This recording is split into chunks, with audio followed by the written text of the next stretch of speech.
The morning sun always touched the village softly, the way a mother wakes her child from sleep. The mist still danced over the green fields, and the faint sound of church bells floated through the air. At the heart of the village stood a small white church on a gentle hill. Its walls, though old, gleamed in the morning light. The people often said that as long as that church stood, peace would never leave them. Inside, Pastor Samuel Adeyemi was already awake, his Bible open, lips moving quietly in prayer. His deep voice carried warmth, and his smile had a way of calming even the most troubled hearts. He was known as a man of peace, the kind of pastor who didn't just preach from the pulpit, but lived every word he spoke. When a farmer lost his crop, Samuel was the first to visit. When a young couple quarreled, he sat between them until laughter returned. To the villagers, he was not only their spiritual leader, he was their guide, their brother, their strength. Beside him, though often unseen, was his wife, Evelyn Adeyemi. If Pastor Samuel was the light of the village, Evelyn was the calm that carried it. She moved through the world with quiet grace, her head covered in soft cloth, her steps gentle, her voice soothing. She led the women's prayer group, organized food drives, and visited the sick without being asked. Everyone loved her, especially the children, who ran to hug her every time she passed through the marketplace. To the villagers, the Adeyemis were the picture of perfection, the kind of couple everyone prayed to become. But inside Evelyn's heart, peace had slowly begun to fade. Sometimes, late at night, when the house was silent and the lamps dim, she would sit by the window and stare at the distant road that led out of the village. Her hands would tremble as she held a small, folded letter, the paper thin and old, its edges worn from being opened too many times. When she heard Samuel's footsteps, she would quickly hide it inside her Bible, smile, and ask if he wanted tea. He would smile back, never noticing how her eyes avoided his. The days moved gently, as they always did. The church bell rang every evening at 6. The villagers gathered, filling the pews with their soft murmurs and hymns. Evelyn would sit in the front row, hands folded, face glowing in candlelight. Yet, behind her calm expression was a heart that carried something heavy, something she could never share. Sometimes she would wake in the middle of the night, whispering prayers too soft for anyone to hear. "Lord," she would murmur, "help me do what's right. Help me face what's coming." There was one evening when Pastor Samuel found her outside, standing barefoot on the cool grass. "My dear," he said softly, wrapping his shawl around her shoulders, "you'll catch a cold." She forced a small smile. "I couldn't sleep. The stars are so bright tonight." He nodded, not noticing how her eyes shimmered with something deeper than starlight, a sorrow she could not name. The village loved to talk about them. "If Pastor Samuel is our shepherd," said one of the old women, "then Evelyn is the angel that watches over him." Another added, "There's no couple as blessed as those two," and perhaps that was true. At least, that's what everyone believed. But truth, like a seed buried deep, always finds a way to grow, even in the most sacred soil. One afternoon, after Sunday service, Evelyn stood at the church door, greeting the villagers as they left. Her smile never wavered, but her mind was far away. She saw a traveler walking down the distant road, a woman in a faded shawl, holding the hand of a young boy. Something about them made Evelyn's chest tighten. She quickly looked away, hiding the tremor in her hands. That night, she sat at her dressing table, brushing her hair slowly, lost in thought. Samuel entered, humming softly as he prepared for bed. "You were quiet today," he said gently. "Just tired," she whispered. "It was a long service." He smiled, kissed her forehead, and turned off the lamp. In the darkness, Evelyn lay awake, staring at the ceiling. She could hear Samuel's soft breathing beside her, calm, steady, peaceful. She wished she could be that peaceful, too.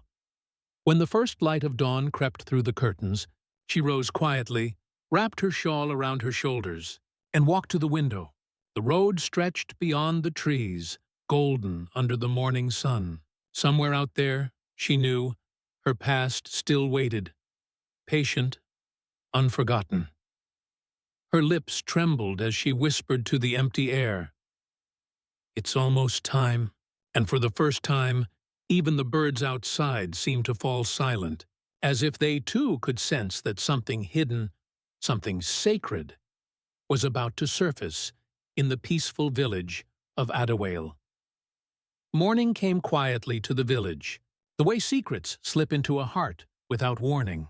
The church bell echoed as usual, and smoke rose from cooking fires across the valley. But something in the air felt different, a quiet stirring, like wind before a storm. That week, a new family arrived. A woman named Grace and her teenage son, Michael, moved into a small, worn-down house near the edge of the village.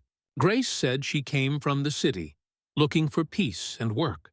She carried herself with humility, her voice soft but weary, as if life had already taken much from her. Evelyn was among the first to visit. She brought bread, fruit, and her gentle smile. "Welcome to Adderwale," she said warmly. "You'll find this village kind, once you get to know the people." Grace smiled faintly. "Thank you, Ma. You have such a peaceful face." But as Evelyn looked at Michael, something inside her trembled. The boy's eyes, deep and brown, held a strange familiarity. He smiled politely, but there was something in that smile, something that reached into a part of her she thought she had buried long ago. For days after, Evelyn couldn't stop thinking about him. His walk, his voice, even the way he tilted his head when curious, they haunted her. By the second week, the whispers began. In small groups, at the market or near the well, the women spoke in lowered voices. "That new boy," one said, "he looks just like the pastor when he was young." "Ah, don't say that," another replied, half shocked, half thrilled. "But you're not wrong. At first, it was just gossip, harmless chatter. But gossip in Adderwale had a way of spreading faster than wind through dry grass. Soon it grew teeth. Mrs. Duru, the village's loudest tongue, added fire to the embers. "I saw Evelyn and that Grace woman walking together outside the village at dusk," she declared one evening. "And Evelyn looked nervous. Like someone hiding something," people gasped. "Pastor's wife? No, never." But Mrs. Duru crossed her arms. "Mark my words. There's more to that woman than her sweet smile." When the rumors reached Pastor Samuel, he laughed softly, brushing them off. "People will always talk," he told Evelyn. "You have nothing to prove to anyone." "God knows our hearts," Evelyn smiled weakly. "Yes, God knows." But that night, while Samuel slept, she sat by the lamp again, hands shaking. She opened her drawer and stared at the old letter she kept hidden. The paper trembled as her tears fell upon it. She whispered, "Why now? After all these years? Why now?" Days passed. The whispers didn't die. They grew louder. Evelyn began to feel the weight of curious eyes on her everywhere she went. In the market, at church, even during choir practice, people still smiled at her, but their eyes searched for cracks. Then, one Sunday morning, something small but serious happened. Pastor Samuel noticed that one of the donation envelopes was missing from the church's collection box. It wasn't much, just enough money to help a struggling family for a week. But he kept careful records and was certain it had been there the night before. He asked the deacons quietly, but no one knew. He mentioned it to Evelyn during breakfast, his tone light but puzzled. "Strange," he said, stirring his tea. "Perhaps I misplaced it." Evelyn froze for a moment, her spoon clinking softly against the cup. "Maybe the children moved it?" she offered, forcing a calm smile. Samuel shrugged. though doubt flickered briefly in his eyes. Perhaps, for the first time in years, silence sat heavily between them. That night, Evelyn couldn't sleep. She kept hearing the thunder in the distance, low, restless, growing. She stepped outside, barefoot on the cool soil, the wind brushing through her hair. The clouds rolled thick and dark over the moon. Inside the small church, candles flickered weakly as she entered. The scent of wax and old wood filled the air. Evelyn fell to her knees before the altar, clutching her hands tightly. "Lord," she whispered, voice trembling, "I've done all I can to live right. But the past, it won't stay buried. Please give me strength. Forgive me, but I can't hide it forever." Thunder cracked above her words, shaking the roof. Rain began to pour, heavy and unrelenting. It was as if the heavens themselves were answering her cry. She sat there for a long time, soaked in the sound of rain, her tears mixing with the storm. By morning, the village was buzzing again. Mrs. Duru had seen Evelyn walking home from the church at midnight. She was alone, she told anyone who would listen. "And crying! The pastor's wife, crying in the storm. Something is wrong, I tell you." Now the whispers were no longer whispers. They were suspicions. When Pastor Samuel walked through the market later that day, he noticed how conversations stopped when he passed, how people smiled too quickly, too nervously. He tried to ignore it, but unease began to settle in his heart. At home, Evelyn moved quietly through the house, her eyes distant. The letter still lay hidden in her drawer, but now it felt like a ticking clock, a secret that refused to stay silent.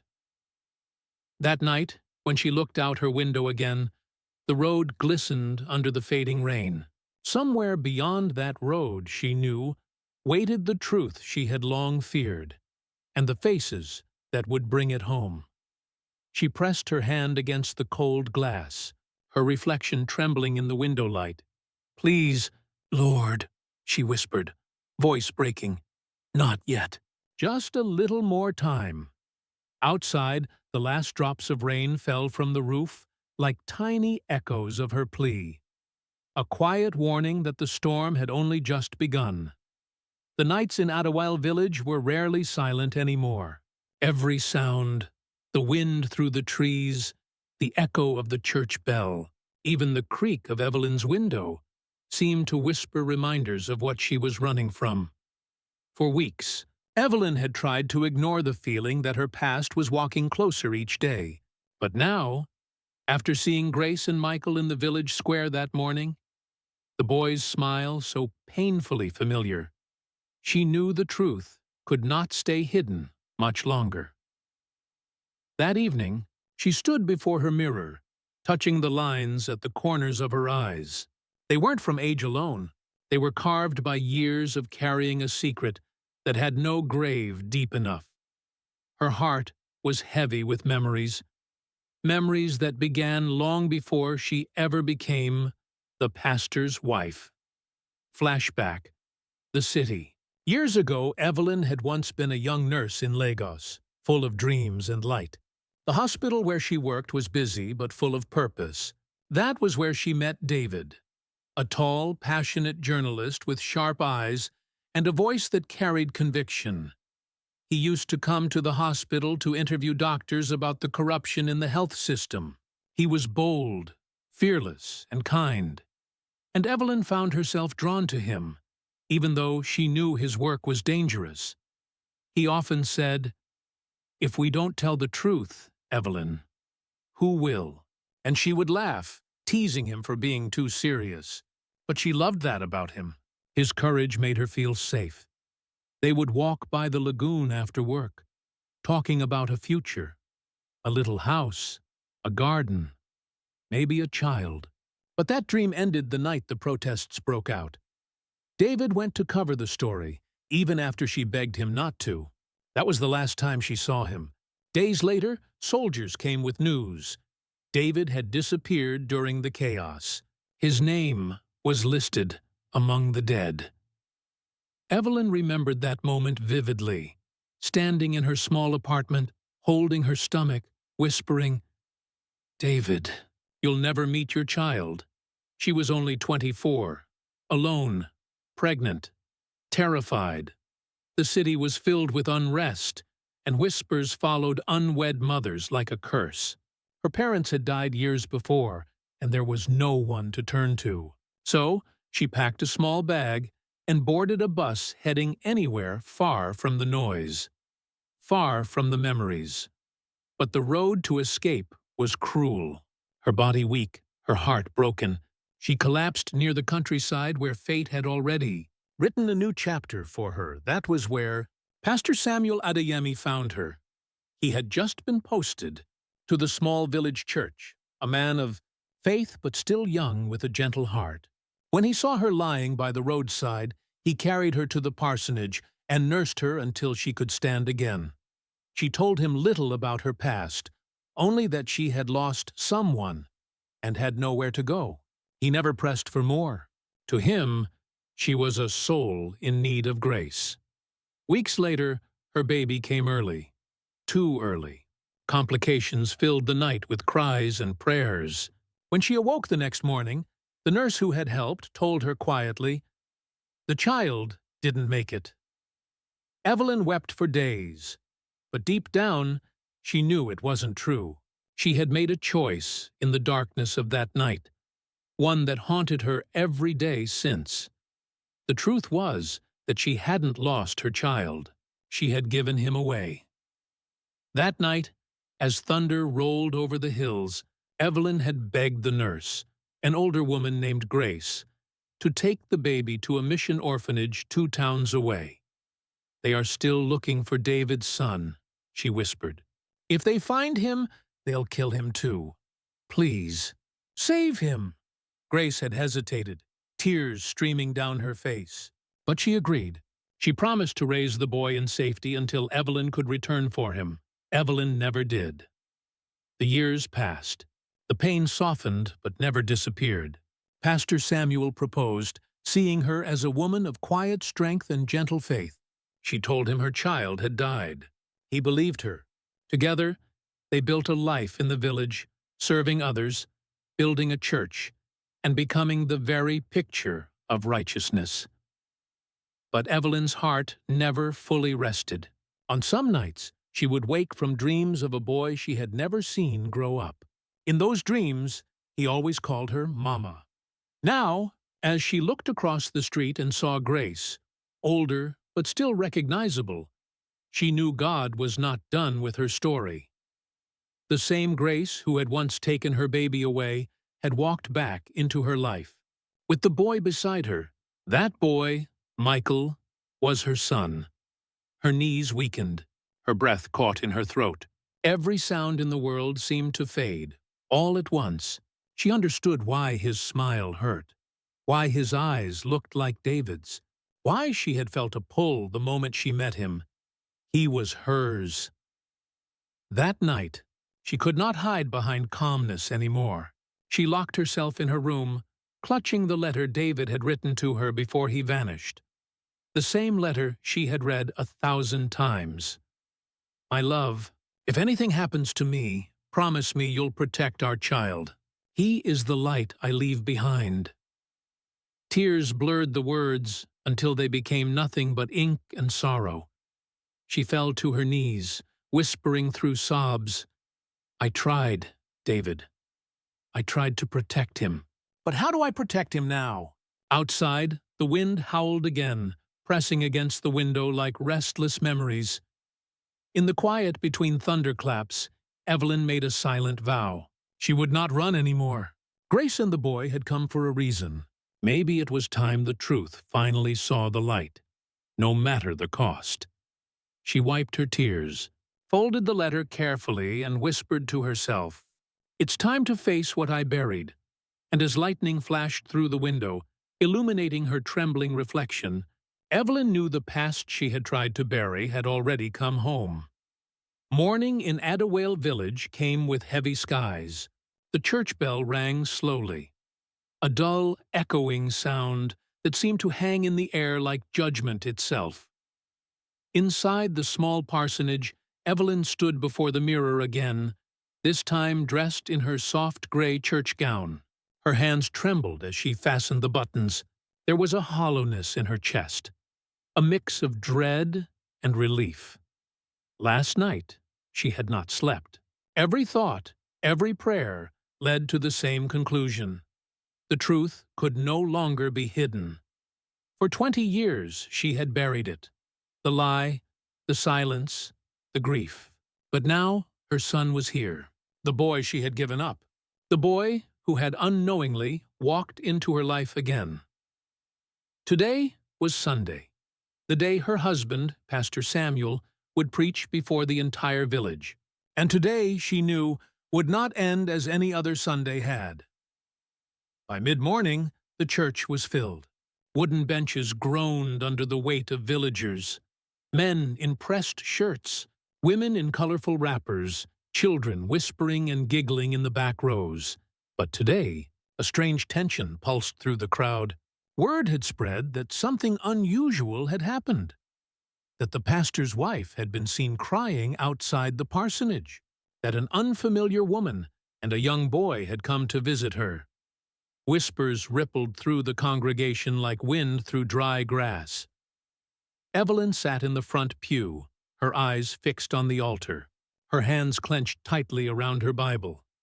Behind her calm face, her heart pounded. Grace and Michael sat quietly a few rows behind her. Grace's face carried sorrow and fear, while Michael, confused but respectful, kept his eyes lowered. At the pulpit, Pastor Samuel began his sermon.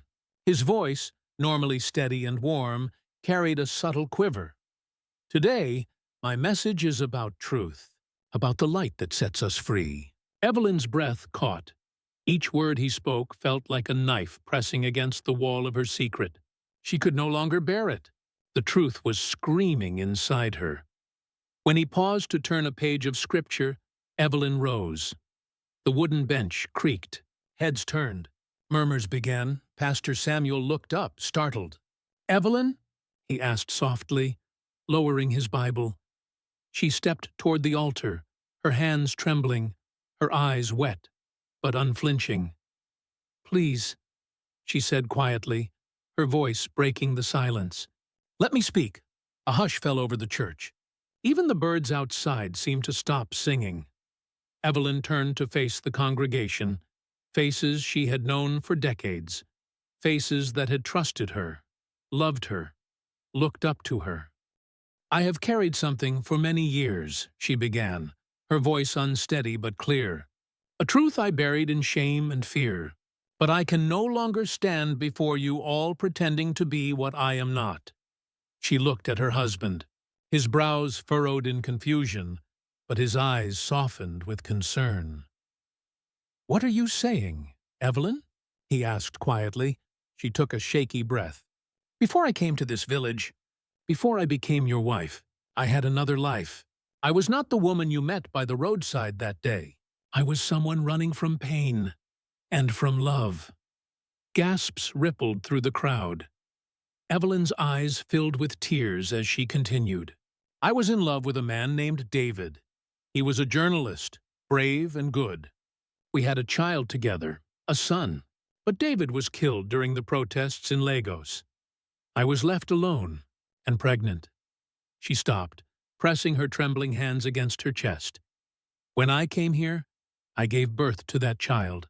I told everyone the baby died. But it was a lie."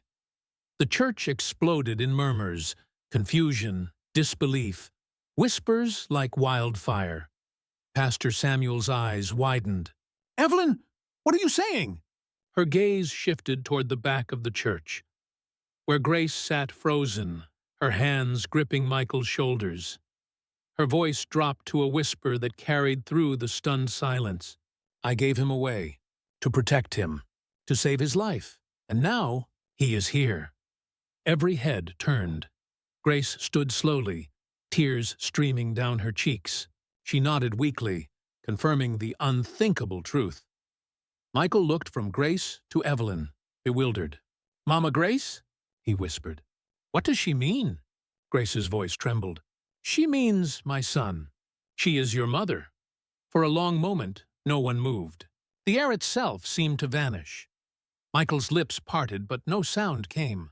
His eyes, wide and wet, searched Evelyn's face for something.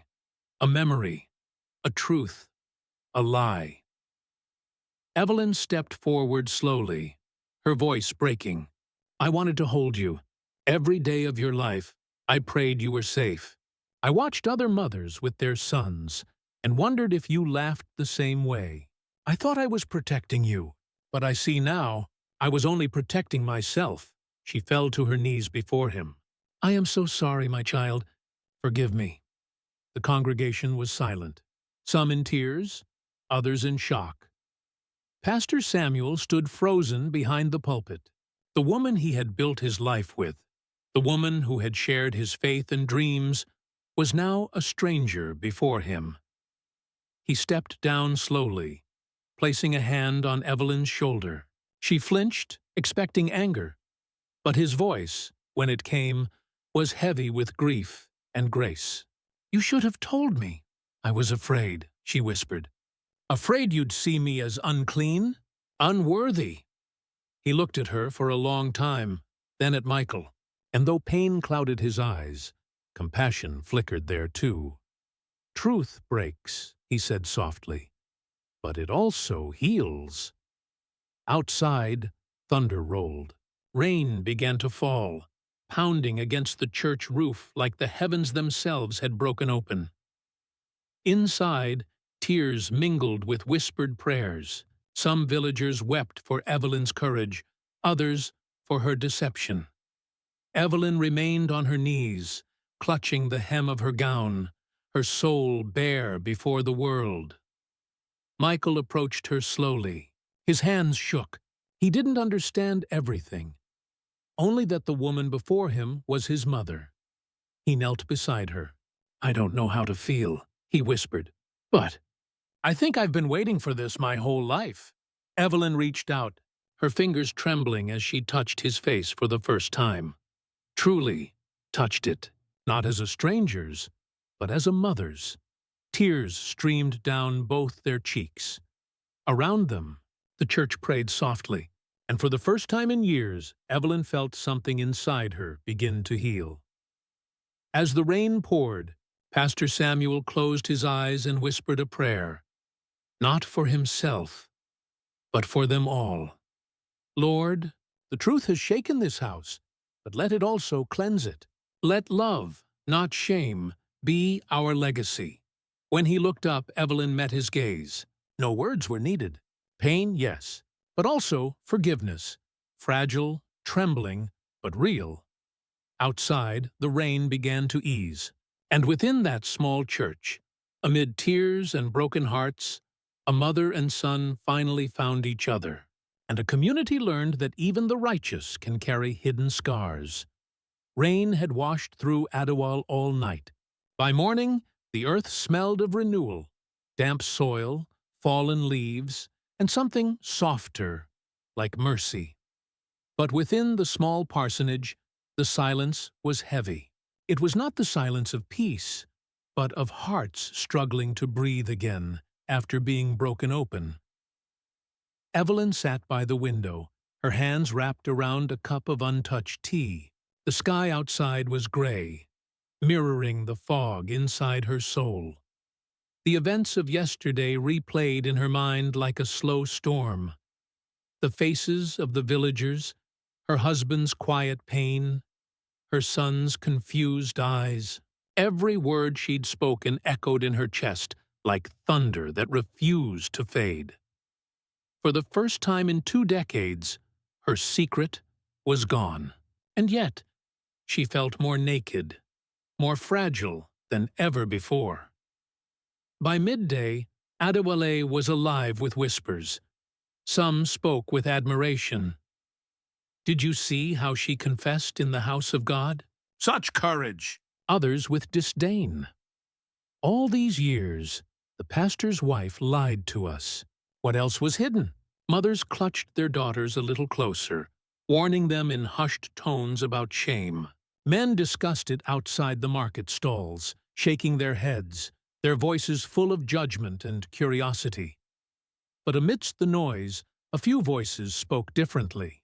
Old Mama Ifeoma, who had known Evelyn since she arrived in the village, told anyone who would listen, "Grace doesn't die because a woman made a mistake. Grace lives when she tells the truth." Still, the village had been shaken, and in the center of it all stood the woman who had always been their example, now stripped of perfection, clothed only in truth. Inside the church, Pastor Samuel sat alone on the wooden pews, his Bible open but unread. For hours he had tried to pray, but no words came. His heart was a battlefield, faith on one side, betrayal on the other. He loved Evelyn. That love was not gone, but the truth had wounded something deep inside him. His pride, his trust, his understanding of who they were together. When she entered quietly, he didn't turn right away. She stood near the doorway, unsure whether to speak or kneel. "Samuel," she whispered. He looked up slowly. His eyes were tired, red from sleeplessness.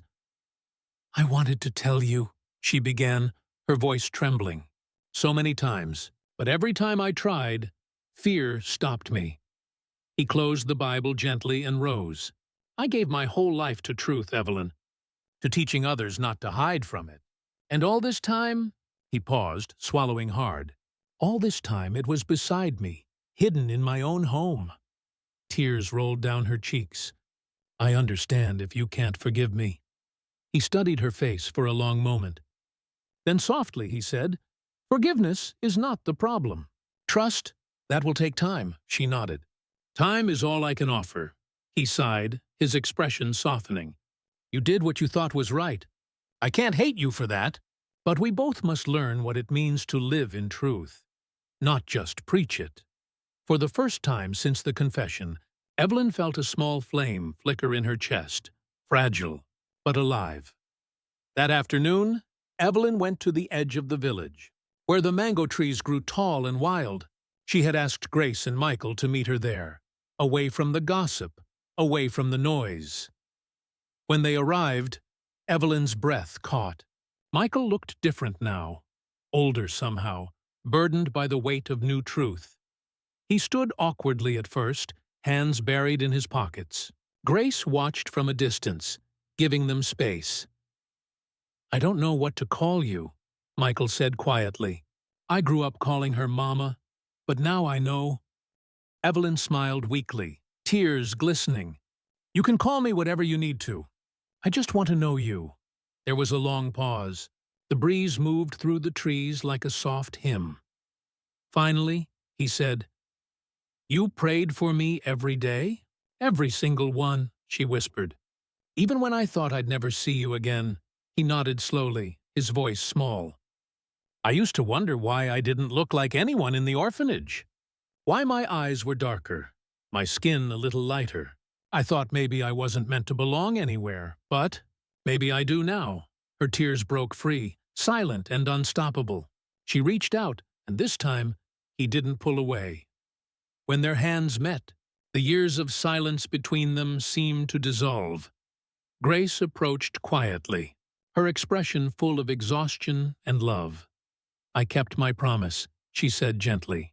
"He grew up strong, good-hearted, just like you wanted." Evelyn turned to her, gripping her hands. "You saved him. I will never be able to repay you." Grace shook her head. "You don't owe me. I only pray this truth sets you free now." She looked toward Michael, then smiled faintly. "He has your courage." As the sun broke through the clouds, the three of them stood together. Not perfect, not whole, but mending. A week later, the church bell rang again, not for judgment this time, but for reconciliation. Pastor Samuel had called the congregation for a special service. The villagers arrived uncertain, curious, whispering among themselves. When he stepped to the pulpit, his voice was calm, humble. "Last week, truth entered this house like a storm. It broke our hearts, but it also reminded us that none of us stand here spotless. We all have secrets, regrets, and sins we pray the world never sees. He paused, looking toward Evelyn in the front row. She met his eyes, and for the first time in days, he smiled faintly. My wife was brave enough to confess her truth. And if we cannot find forgiveness for those who fall, then what is our faith worth? A murmur moved through the crowd, this time softer, thoughtful. Let this be a lesson, he continued. Grace is not for the perfect. It is for the broken who dare to come home. When the final hymn began, voices joined, hesitant at first, then stronger, filling the air with the sound of redemption. That evening, as dusk painted the village gold, Evelyn stood outside watching Michael help repair the old church fence. His laughter, free and bright, carried across the yard. Pastor Samuel joined her, standing quietly at her side. "Do you think they'll ever forget?" she asked softly. He shook his head. "People rarely forget, but they learn to see differently. And so must we," she smiled faintly. "Then maybe the truth didn't destroy us after all." He looked at her, tired, but full of a quiet tenderness. "No, it set us free." As the sun sank behind the hills, Evelyn whispered a silent prayer. Not for forgiveness anymore, but for peace. And in that golden light, surrounded by grace, she finally felt it. The burden had lifted. The past was no longer her prison. It had become her redemption. The fire had come and gone, leaving behind only ashes and silence. The small white church on the hill, once the heart of the village, now stood as a blackened shell, its steeple broken, its windows empty.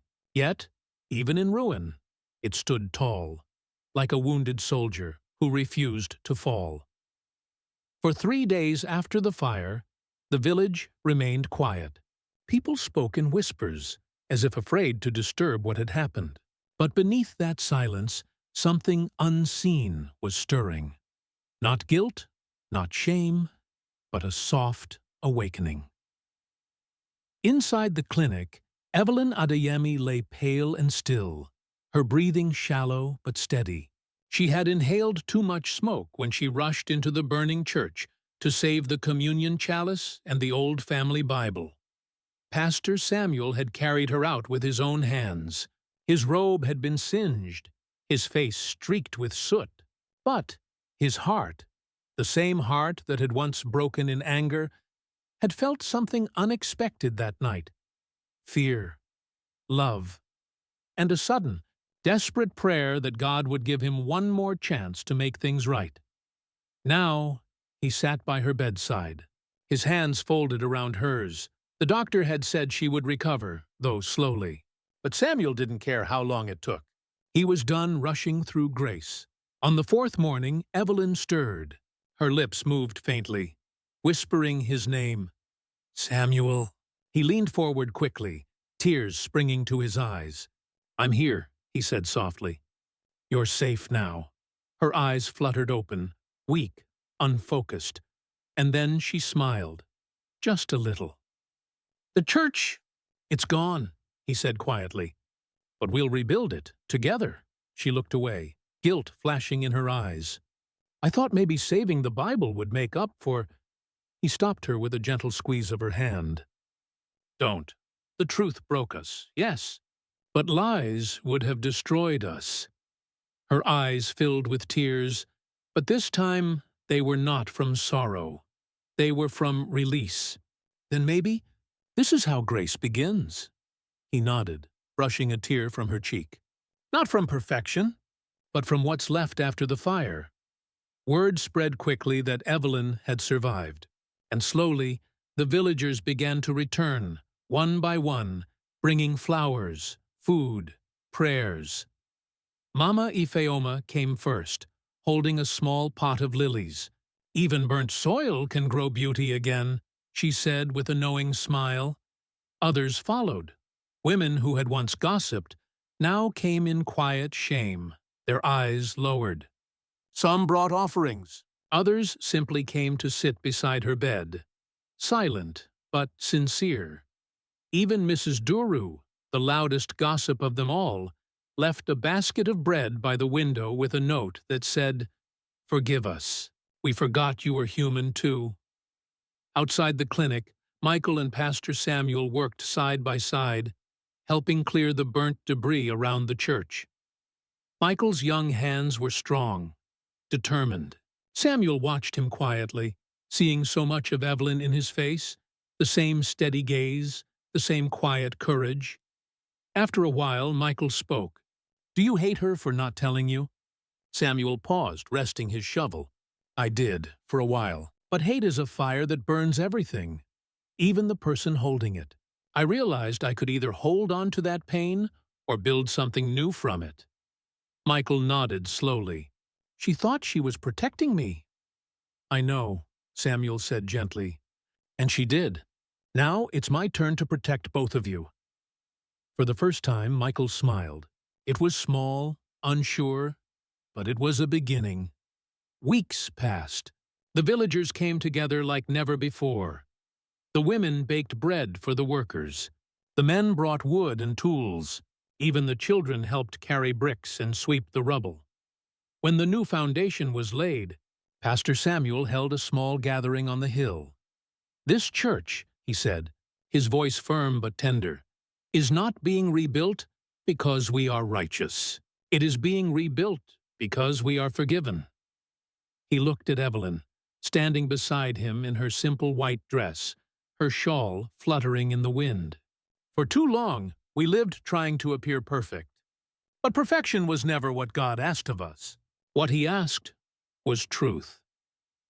Evelyn's eyes glistened as she looked out at the villagers, the same people who once whispered behind her back, now standing shoulder to shoulder with her. "Thank you," she said softly, her voice trembling, "for seeing me, even when I failed to be what you thought I was." The villagers bowed their heads, some wept openly, and from that day, the rebuilding of the church became more than a project. It became a prayer in motion, each nail, each brick, each song sung at sunset, a reminder that grace could rise from ashes. Months later, the new church was complete. Its walls shone in soft cream. Its windows glowed with colored glass that caught the morning light. On the first Sunday service, the bell rang again, clear and bright, echoing across the fields like laughter after years of silence.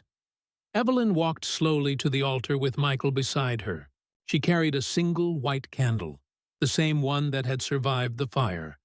She placed it at the foot of the cross and whispered, "Some secrets don't destroy faith. They reveal why we need it." Pastor Samuel joined her, resting his hand on her shoulder. The congregation watched as the candle flickered to life. One small flame that seemed to carry every tear, every sin, every hope they had shared. And in that soft, golden glow, Adewale found peace again. The pastor and his wife stood side by side, no longer perfect, but finally whole. Outside, the sun broke through the clouds, spilling light over the new church on the hill. The village children ran and laughed, their voices carrying through the fields. And Evelyn smiled, feeling something she hadn't in years. Freedom. Not the freedom of hiding, but the freedom of being seen, forgiven, and loved anyway.